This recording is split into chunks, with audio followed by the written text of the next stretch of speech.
그날은 제가 36년을 살았던 강남 아파트의 마지막 밤이었습니다. 남편과 저는 텅 빈 거실 한가운데 놓인 이불 위에 누워 천장을 바라보며 말없이 손을 맞잡았어요. 창문 너머로 한강의 불빛이 반짝이는 밤하늘이 보였습니다. 서울의 밤은 결코 어둡지 않더라고요. 다음 날이면 저희는 73세와 75세의 나이에 지구 반대편 뉴질랜드 시골 마을로 떠나는 비행기에 오르게 될 거였습니다. 친구들은 모두 미쳤다고 했어요. 자식들은 걱정했고요. 하지만 우리 부부의 마음은 이미 그 먼 나라의 초록 목초지를 향해 달려가고 있었습니다. 제 이름은 김영희입니다. 저는 지금 뉴질랜드 남섬의 작은 마을에서 이 이야기를 적고 있어요. 창밖으로는 끝없이 펼쳐진 초원과 양떼가 보이고 멀리 설산이 하얗게 빛나고 있습니다. 어떻게 서울 강남의 아파트를 팔고 이곳까지 오게 되었는지, 그리고 70대 노부부가 낯선 땅에서 어떻게 새로운 삶을 시작하게 되었는지 그 여정을 들려드리고 싶습니다. 제가 강남 압구정동에 처음 이사 왔을 때는 1986년이었어요. 남편 정민수는 당시 대기업 부장으로 승진한 지 얼마 되지 않았고 저는 두 아이를 키우며 전업주부로 지내고 있었습니다. 그때만 해도 강남은 지금처럼 완전히 개발되지 않았어요. 압구정동에 아파트를 분양받았을 때 시댁에서는 왜 도시 변두리로 가느냐며 반대했던 기억이 나네요. 하지만 남편은 미래를 내다보는 눈이 있었어요. 영희야, 이곳이 서울의 중심이 될 거야 라고 했죠. 그 말대로 압구정동은 점점 서울의 중심지가 되어갔고 우리 아파트 가격도 상상할 수 없을 만큼 올랐습니다. 저희 부부는 그곳에서 아이들을 키우고 대학에 보내고 결혼시키며 평범한 인생을 살았어요. 남편은 60세에 은퇴했고 저는 아파트 부녀의 활동과 동창 모임으로 시간을 보냈습니다. 주변 친구들과 비슷한 삶이었죠.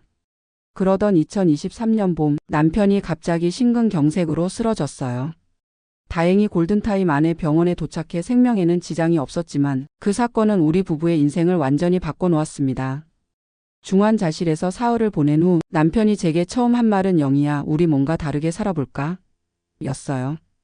병실 창문으로 보이는 회색빛 서울 하늘 아래 남편은 삶과 죽음의 경계에서 무언가를 깨달은 듯 했습니다. 나 이대로 죽을 뻔했어. 평생 회사 다니면서 스트레스 받고 은퇴해서는 매일 똑같은 일상을 반복하다가 우리 얼마나 더 살 수 있을까? 10년? 15년? 그 시간을 정말 지금처럼 보내고 싶은 걸까?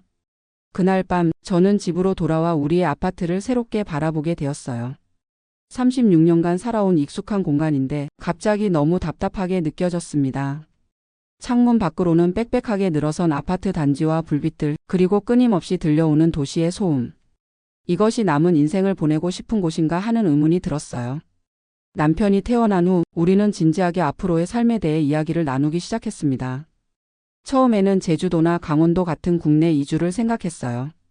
하지만 남편이 우연히 TV에서 뉴질랜드 남섬의 풍경을 보고는 마음을 빼앗겼습니다. 저기 봐, 영희야. 저런 곳에서 살면 어떨까? 공기 맑고 스트레스 없고. 처음에는 농담처럼 시작된 대화였지만 점점 진지해졌어요. 남편은 컴퓨터로 뉴질랜드에 대한 정보를 찾기 시작했고 저는 영어 공부를 다시 시작했습니다. 물론 주변의 반응은 냉담했어요. 큰아들 준영이는 제가 전화로 이야기를 꺼냈을 때 한참을 말이 없더니 어머니 아버지 정신이 들으세요. 70대에 무슨 이민이에요? 영어도 안 되시는데. 라고 했죠. 작은 아들 준호도 비슷한 반응이었어요. 건강도 안 좋으신데 의료 시스템도 다른 곳에 가면 어떡해요? 그냥 가끔 여행 다녀오시면 안 될까요? 친구들 반응은 더 직설적이었습니다. 압구정 아파트에서 30년 넘게 함께 살아온 친구 미경이는 제가 미쳤다고 했어요. 영희야, 너 정신이 어떻게 된 거야? 그 나이에 무슨 뉴질랜드야? 강남에서 이만한 생활 어디 가서 할 수 있겠어? 하지만 그런 말들이 오히려 저희 부부의 결심을 더 굳게 만들었어요. 사람들의 반응을 들으면서 깨달았거든요. 우리가 얼마나 안전지대에 갇혀 살아왔는지를. 6개월간의 준비 끝에 저희는 뉴질랜드 퀸스타운 근처의 작은 마을 에로우타운에 있는 집을 인터넷으로 계약했습니다. 부동산 중개인과는 화상통화로만 만났고 집은 사진으로만 봤죠. 무모한 결정이었는지도 모르겠지만 그때의 저희에겐 그런 모험이 필요했던 것 같아요. 그리고 마침내 아파트를 매물로 내놓았습니다. 놀랍게도 일주일 만에 매수자가 나타났어요. 36년간의 추억이 담긴 집이 얼마나 빨리 남의 것이 될 수 있는지 실감했습니다. 이사 날짜가 다가오자 아이들이 서울로 왔어요. 짐을 정리하는 것을 도와주겠다며요. 하지만 사실은 저희의 결정을 막아보려는 마지막 시도였던 것 같습니다. 큰며느리 수진이는 눈물까지 보이며 말했어요. 어머니, 아버님 정말 가셔야 하나요? 아이들이 할머니, 할아버지와 함께 자랄 기회를 놓치게 될 텐데. 그 말에 잠시 마음이 흔들렸지만 남편이 단호하게 대답했습니다. 수진아, 요즘은 화상통화도 있고 너희들 방학 때 와서 한 달씩 지내다 가면 돼. 할아버지, 할머니가 항상 옆에 있는 것보다 새로운 세상을 보여주는 게 손주들에게 더 좋은 경험이 될 수도 있어. 그렇게 저희는 3개의 캐리어만 챙겨 36년의 삶을 뒤로하고 인천공항으로 향했습니다. 공항에는 2 아들 가족과 가까운 친구들이 배웅을 나왔어요. 공항 로비에서 손주들을 안아주며 제 눈에서는 눈물이 흘렀습니다. 정말 잘하는 결정인지 후회하지는 않을지 머릿속이 복잡했어요. 하지만 남편은 환한 미소를 지으며 말했습니다. 모두들 걱정하지 마. 우리가 언제 위험한 일을 했나? 이번이 첫 모험이지만 분명 좋은 결과가 있을 거야. 자주 연락할게. 인천에서 오클랜드까지는 12시간, 오클랜드에서 퀸스타운까지는 국내선으로 2시간이 걸렸어요. 저희 같은 노인들에게는 긴 여정이었지만 비행기 창문으로 보이는 구름 위의 풍경에 설레는 마음을 감출 수 없었습니다. 퀸스타운 공항에 도착했을 때는 한국과 계절이 반대인 뉴질랜드의 봄이었어요. 공항을 나서는 순간 맑고 차가운 공기가 폐부 깊숙이 들어왔습니다.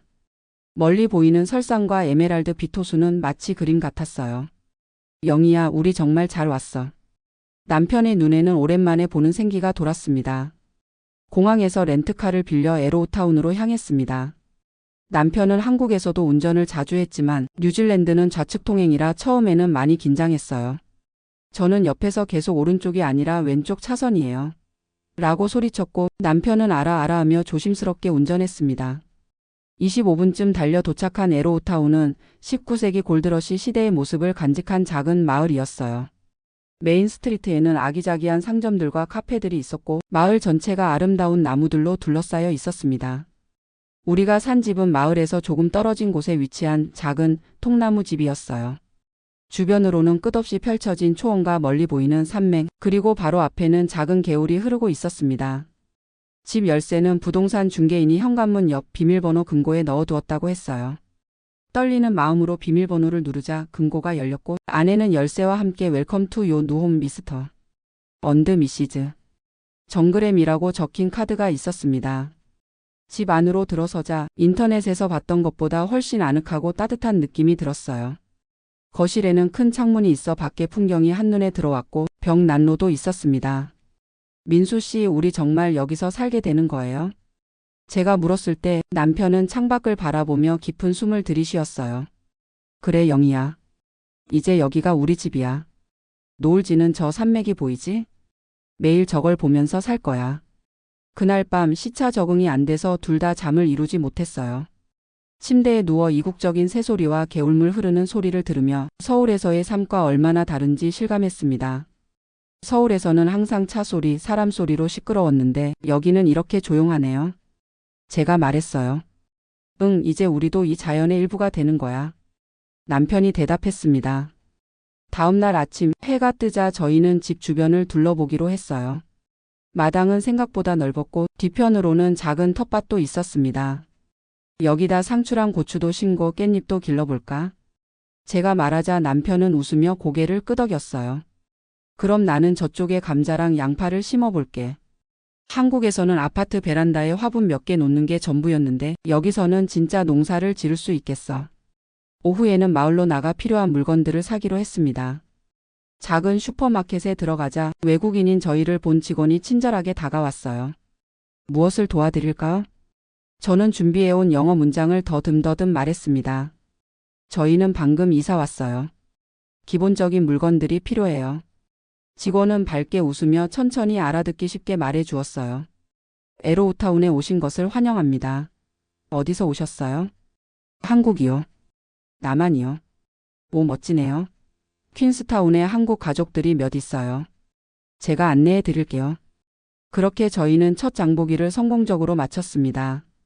돌아오는 길에 남편이 말했어요. 생각보다 어렵지 않네. 영어 공부 좀 더 열심히 하면 곧 적응할 수 있을 것 같아. 그렇게 첫 주가 지나고 저희는 조금씩 새로운 생활에 적응해 나갔습니다. 매일 아침 산책을 하고 텃밭을 가꾸고 저녁에는 영어 공부를 했어요. 한국에 있는 아이들과는 매일 저녁 화상통화를 했습니다. 처음에는 걱정스러운 표정이었던 아이들도 저희가 건강하고 행복해 보이자 안심하는 눈치였어요. 아버지, 거기 생활은 어때요? 큰아들이 물었습니다. 좋아, 아주 좋아. 아침에 일어나면 새소리가 들리고 공기는 깨끗하고. 네 어머니랑 텃밭도 가꾸고 있어. 어머니 외롭지는 않으세요? 작은 아들이 걱정스럽게 물었어요. 처음에는 조금 그랬는데 이제는 괜찮아. 오히려 서울에서보다 너희 아버지랑 대화를 더 많이 해. 둘이서 시간을 정말 많이 보내고 있어. 한 달이 지났을 때 남편이 제안했어요. 영희야, 우리 동네 커뮤니티 센터에 한번 가볼까? 이웃들도 만나고 현지 활동에도 참여해보자. 마을의 커뮤니티 센터는 작은 도서관과 카페가 함께 있는 아늑한 공간이었습니다. 들어가자마자 안내 데스크에 있던 중년 여성이 반갑게 맞아주었어요. 안녕하세요. 마을에 새로 오셨나요? 남편이 천천히 영어로 대답했습니다.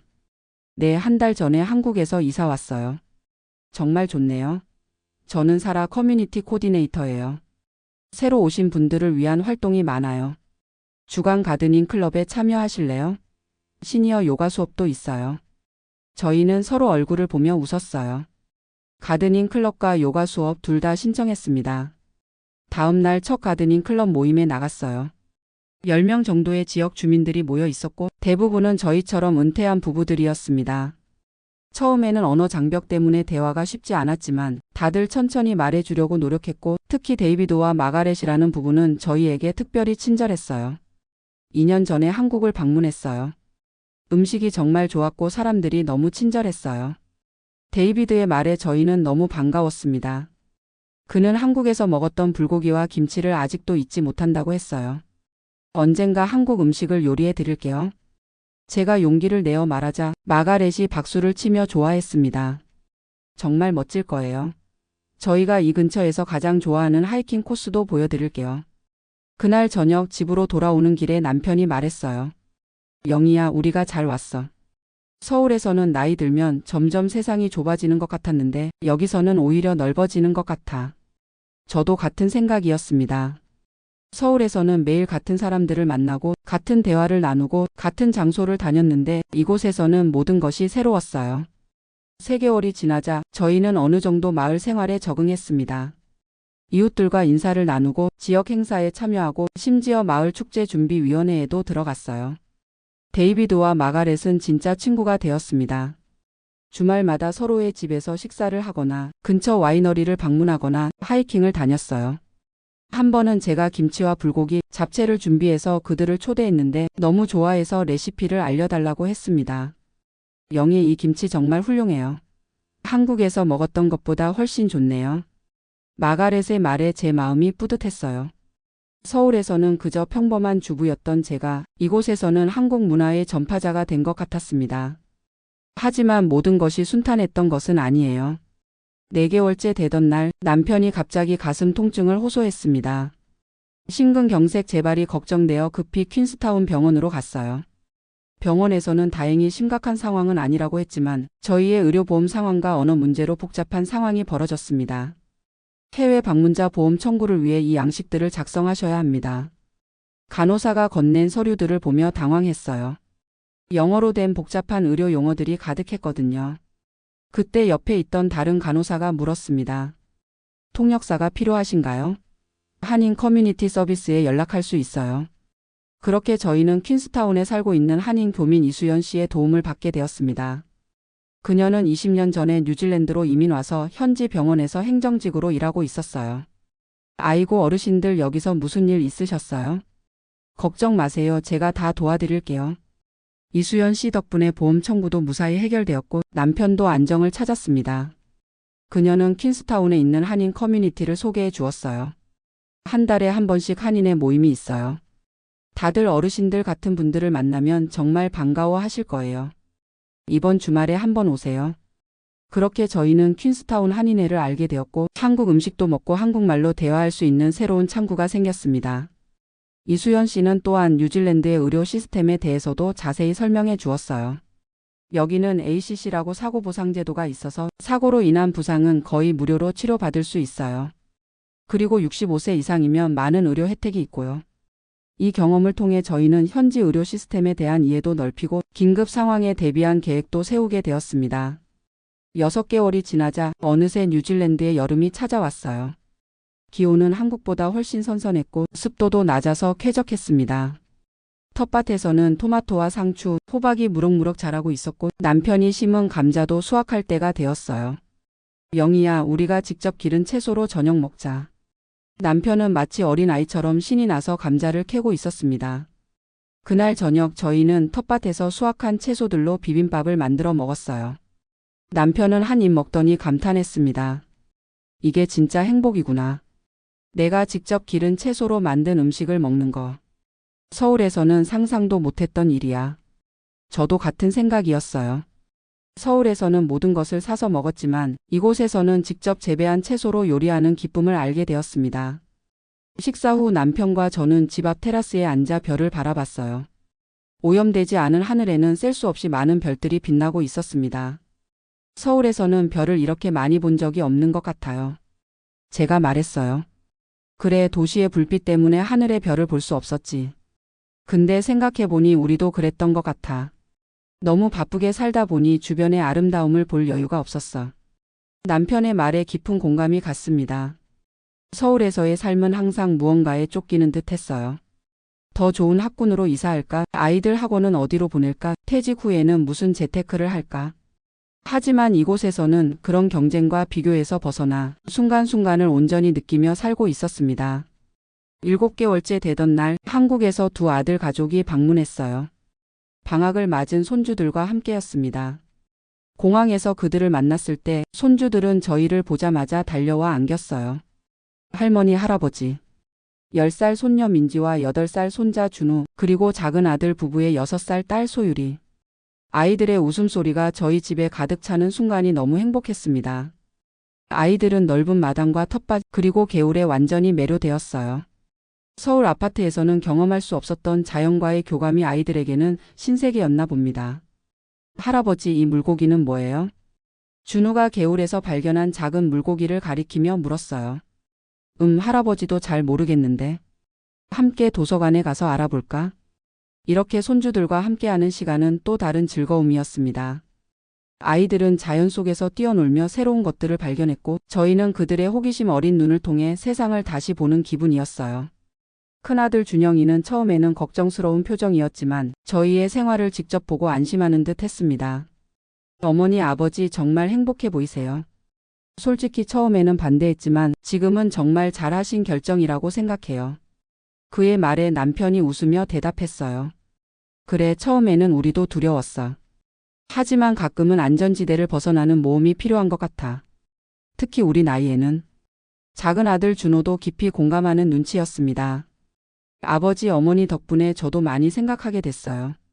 항상 안정만 추구하다가는 인생의 다양한 가능성을 놓칠 수도 있겠다는. 2주간의 방문 동안 저희는 아이들에게 뉴질랜드의 아름다운 자연을 보여주었어요. 퀸스타운의 유명한 와카티프 호수, 밀포드 사운드의 웅장한 피오르드, 그리고 마운트 쿡 국립공원의 빙하까지. 손주들은 매일 새로운 발견에 흥분했고 저희 부부도 그들과 함께하며 젊어지는 기분이었습니다. 아이들이 떠나는 날 공항에서 작별 인사를 할 때는 모두 눈물을 참기 어려웠어요. 하지만 이제는 예전처럼 헤어짐에 큰 슬픔을 느끼지 않았습니다. 또 곧 볼 거야. 다음에는 우리가 한국에 방문할게. 남편이 손주들을 안아주며 말했어요.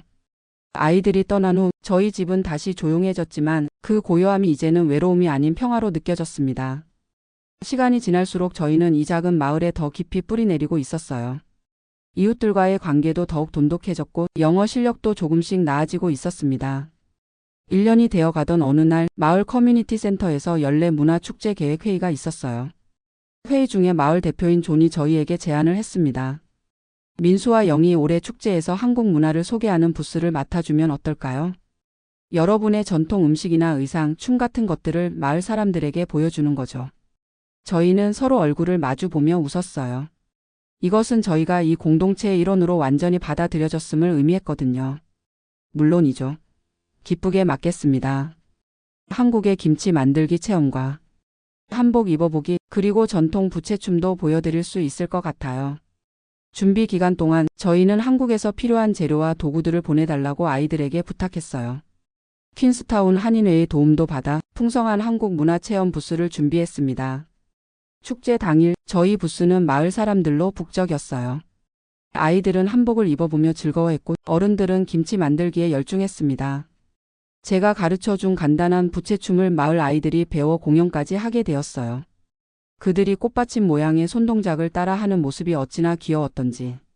축제가 끝난 후 마을 사람들은 저희에게 감사의 인사를 전했습니다. 정말 특별한 경험이었어요. 한국 문화가 이렇게 아름다운지 몰랐어요. 그날 밤 집으로 돌아오는 길에 남편이 말했어요. 영희야, 오늘 기분이 어때? 너무 행복해요. 서울에서는 그저 평범한 노부부였는데 여기서는 우리가 한국 문화의 대사가 된 것 같아요. 남편은 제 손을 꼭 잡았습니다. 우리가 70대에 새로운 삶을 시작하리라고는 생각도 못했지. 하지만 지금 이 순간이 우리 인생에서 가장 풍요로운 시간인 것 같아. 그의 말에 깊이 공감했어요. 서울 아파트에서의 삶은 편안했지만 이곳에서의 모험은 저희에게 새로운 활력과 목적을 주었습니다. 1년 반이 지났을 때 저희는 한국을 방문하기로 했어요. 오랜만에 서울로 돌아가는 비행기를 타며 어떤 기분이 들지 궁금했습니다. 인천공항에 도착해 공기를 마시는 순간 익숙하면서도 낯선 느낌이 들었어요. 한국의 습한 여름 공기, 사람들의 빠른 걸음걸이, 그리고 어디서나 들려오는 한국어. 아들들의 집에서 며칠을 보내고 압구정동 근처도 방문했습니다. 36년을 살았던 아파트 단지 앞에 서니 감회가 새로웠어요. 여기 많이 바뀌었네. 남편이 말했습니다. 네, 새 아파트도 많이 생기고 카페도 더 많아졌어요. 그런데 신기하게도 예전 같으면 부러웠을 서울의 편리함과 세련됨이 이제는 그저 관찰의 대상일 뿐이었습니다. 저희의 마음은 이미 뉴질랜드의 고요한 시골집을 향해 있었어요. 친구들과의 모임에서도 비슷한 감정을 느꼈습니다. 30년 지기 친구들과 압구정 카페에서 만났을 때 그들은 저희의 근황에 놀라워했어요. 영희야, 너 정말 달라 보인다. 얼굴에 생기가 돌아. 미경이가 말했습니다. 그래? 확실히 요즘엔 스트레스가 많이 줄었어. 매일 아침 산책하고 텃밭도 가꾸고 이웃들과 어울리면서 살고 있거든. 그래도 불편한 점이 많지 않아? 언어도 안 통하고 문화도 다르고. 다른 친구 혜숙이가 물었어요. 물론 처음에는 힘들었지. 하지만 사람은 적응하는 동물인가 봐. 오히려 새로운 것을 배우는 재미에 푹 빠져 있어. 친구들은 반신반의하는 표정이었지만 몇몇은 진지하게 물었습니다. 나도 용기가 있다면 그런 선택을 해볼 수 있을까? 한국에서 3주를 보낸 후 뉴질랜드로 돌아가는 비행기에 올랐을 때 남편과 저는 서로를 바라보며 미소 지었습니다. 집에 가는 거네요. 제가 말했어요. 그래, 이제 그곳이 우리의 진짜 집이야. 남편이 대답했습니다. 2년이 지난 지금 저희는 완전히 이곳 생활에 적응했어요. 이제 영어로 기본적인 대화는 문제없이 할 수 있고 마을에서는 꽤 유명한 한국인 부부가 되었습니다.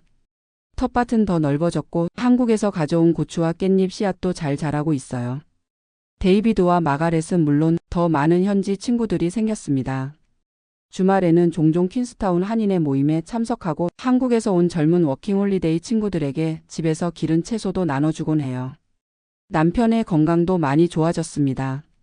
매일 아침 산책과 정원 가꾸기, 스트레스 없는 생활 덕분인지 혈압약 용량도 줄었어요. 의사가 그러더라고. 내 심장이 훨씬 건강해졌대. 아마 이 맑은 공기와 평화로운 생활 덕분일 거야. 저도 서울에서는 몰랐던 새로운 취미를 발견했습니다. 바로 수채화 그리기예요. 커뮤니티 센터의 미술 수업에서 시작한 취미였는데 이제는 매주 목요일마다 마을 주변의 풍경을 그리러 나갑니다. 제 그림 몇 점은 마을 카페에 전시되기도 했어요. 한국에서는 상상도 못했던 일이죠. 당신 그림 정말 좋아졌어요. 이제 진짜 화가 같아. 남편이 칭찬해 주었습니다. 과찬이세요? 그냥 즐기는 거예요. 그림 그리는 동안에는 시간이 멈춘 것 같은 기분이 들거든요. 그런데 사실 모든 것이 완벽하지는 않았어요. 가끔은 한국 음식이 그립고 특히 명절이나 특별한 날에는 가족들이 보고 싶어집니다. 그럴 때마다 저희는 화상통화로 한국에 있는 가족들과 연결하고 퀸스타운에서 구할 수 있는 재료로 한식을 해먹으며 향수를 달랩니다. 또 하나의 어려움은 나이가 들수록 더 자주 찾게 되는 병원 문제였어요. 언어 장벽은 여전히 존재했고 특히 복잡한 의료 용어를 이해하는 것은 쉽지 않았습니다. 그래서 저희는 병원에 갈 때마다 미리 준비를 했어요. 증상을 영어로 적어가고 필요하다면 퀸스타운 한인회의 도움을 요청했습니다. 그런 작은 어려움에도 불구하고 이곳에서의 삶은 저희에게 제2의 인생을 선물해 주었어요. 매일 새로운 것을 배우고 새로운 사람들을 만나고 새로운 도전을 하며 살고 있으니까요. 서울에서는 70대가 되면 삶이 점점 좁아진다고 생각했는데 오히려 더 넓어졌습니다. 나이는 숫자에 불과하다는 말이 이제야 실감이 나요.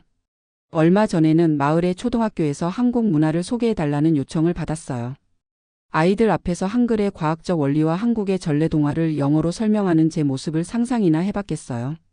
정 선생님, 호랑이와 감 이야기가 정말 멋졌어요. 다음 달에도 또 와주실 수 있나요? 선생님의 부탁에 저는 기쁘게 고개를 끄덕였어요. 아이들의 호기심 어린 눈빛이 너무 예뻤거든요. 남편도 지역 커뮤니티에서 자신만의 역할을 찾았습니다. 그는 평생 기업에서 일한 경험을 살려 지역 청년 창업자들에게 멘토링을 해주고 있어요. 오늘 멘토링한 청년이 IT 스타트업을 시작하려고 하는데 내 경험이 도움이 될지 모르겠어. 세상이 너무 빨리 변하니까. 남편이 걱정스레 말했을 때 저는 웃으며 대답했습니다. 사업의 본질은 변하지 않았을 거예요. 당신의 경험은 분명 그 청년에게 도움이 될 거예요. 그리고 당신도 새로운 것을 배울 수 있고요. 3년이 흐른 지금 저희는 뉴질랜드 영주권 신청 자격이 생겼어요. 처음에는 2년 거주 비자로 시작했는데 이제는 이곳에 영구적으로 머물 수 있는 기회가 생긴 거죠. 신청서를 작성하면서 남편이 물었습니다. 영희야, 정말 여기서 남은 생을 보내고 싶어? 저는 창밖으로 보이는 산과 초원을 바라보며 대답했어요. 네, 여기가 좋아요. 물론 한국도 그립고 자주 방문하고 싶지만 이곳이 우리의 진짜 집이라는 생각이 들어요. 남편도 고개를 끄덕였습니다. 나도 그래. 우리 인생의 마지막 장이 이렇게 아름다울 줄은 몰랐어. 그리고 올해 초 저희에게 특별한 손님이 찾아왔어요. 바로 이웃 마을에 사는 젊은 한국인 부부였습니다. 30대 중반의 이 부부는 저희의 이야기를 듣고 용기를 얻어 한국에서의 안정된 직장을 정리하고 뉴질랜드로 이주했다고 했어요. 정말 존경스러워요. 70대에 이런 도전을 하셨다니. 저희는 훨씬 젊은데도 망설였거든요. 남자분이 말했을 때 저는 그저 웃으며 대답했습니다. 나이는 그저 숫자일 뿐이에요. 중요한 건 새로운 것에 대한 호기심과 도전 정신이죠. 그것만 있다면 언제든 새로운 삶을 시작할 수 있어요. 그렇게 저희는 이제 젊은 한국인들에게 영감을 주는 롤모델이 되었습니다. 누가 상상이나 했을까요? 서울 강남 아파트를 팔고 뉴질랜드 시골로 향했던 70대 노부부가 이곳에서 제2의 인생을 살며 다른 이들에게 용기를 주게 될 줄을. 오늘 아침에도 저는 평소처럼 일찍 일어나 정원을 바라보았어요. 남편은 아직 자고 있었고 창밖으로는 안개가 피어오르는 산맥이 보였습니다.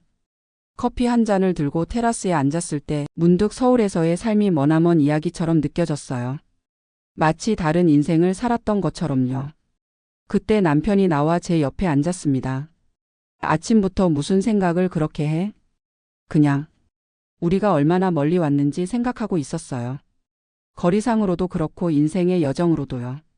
남편은 제 손을 잡았어요. 후회는 없어? 저는 고개를 저었습니다. 전혀요. 오히려 더 일찍 이런 선택을 하지 않은 것이 아쉬울 정도예요. 남편이 웃었습니다. 그래도 우리는 운이 좋아. 많은 사람들이 평생 안전지대에서 벗어나지 못하고 살잖아. 하지만 우리는 73세와 75세에 모험을 시작했고 그것이 우리 인생 최고의 결정이 되었어. 저는 남편의 어깨에 기대며 말했어요. 우리의 인생 2막이 1막보다 더 풍요롭고 아름답네요. 그래, 영희야. 아직 3막도 남아있어. 앞으로 우리가 또 어떤 모험을 하게 될지 누가 알겠어? 남편의 말에 저는 웃음을 터뜨렸어요. 설마 80대에 또 다른 나라로 이주하자는 건 아니겠죠? 왜 안 돼? 호주도 좋다던데. 우리는 함께 웃으며 아침 햇살을 맞았습니다. 앞으로의 날들이 어떨지는 모르지만 한 가지 확실한 것은 삶은 언제든 새롭게 시작할 수 있다는 거예요. 나이는 그저 숫자일 뿐 진정한 젊음은 호기심과 도전 정신에서 오는 것이니까요. 저희 이야기가 누군가에게 용기와 영감을 줄 수 있다면 그것이야말로 제가 이 사연을 나누는 이유입니다. 인생에는 정해진 각본이 없어요. 언제든 새로운 페이지를 열 수 있습니다. 그것이 제가 70대에 배운 가장 소중한 교훈입니다. 서울 강남의 아파트를 뒤로하고 지구 반대편 뉴질랜드 시골에서 새로운 삶을 시작한 저희 부부의 이야기였습니다. 감사합니다.